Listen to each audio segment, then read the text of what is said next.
RSS chief Mohan Bhagwat, उनका एक बयान आया था कि समाज कहाँ जा रहा है, सबको गुंडागर्दी की किसी को इजाज़त नहीं है। भागवत साहब, ये आपका जो लेक्चर है ये उन अंधभक्तों को दीजिए, उन बीजेपी के करप्ट नेताओं को दीजिए, मर्डरर्स जो हैं, जो आपने भर्ती कर रखे हैं सरकार में, उन तक ये पहुंचाइए।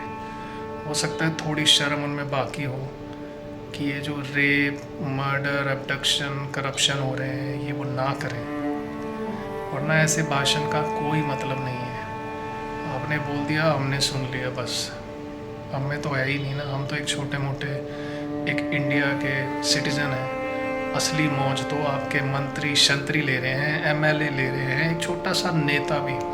होटल्स इतने सारे होते हैं, कैश इतना होता है, कोई टैक्स नहीं देना, और हम कुत्तों की तरह मेहनत करके, दिन रात मेहनत करके, शिफ्टें लगा लगा के जो कमाते हैं उसमें से भी टैक्स।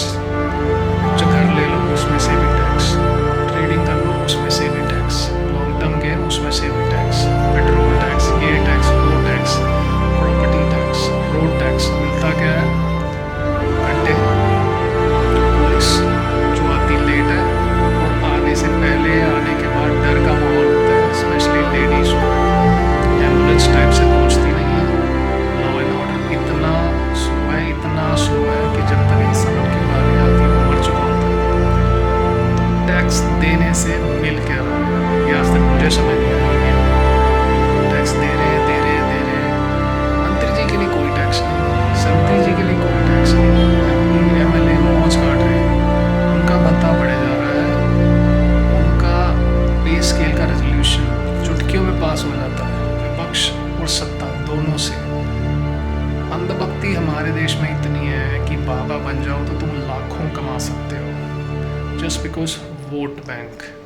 तुम्हारे पास जितने ज़्यादा वोट, उतना बड़ा नेता तुम्हारे पीछे, जितना बड़ा नेता उतनी तुम्हारी राजनीति चमकेगी, तुम्हारा सिक्का चलेगा। गुरमीत राम रहीम, आसाराम बापू, ये थोड़े एग्जाम्पल्स हैं।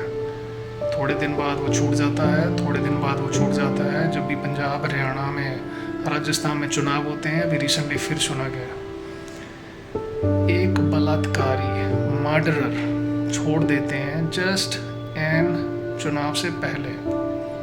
यही तो राजनीति है गंदी हमारे देश की।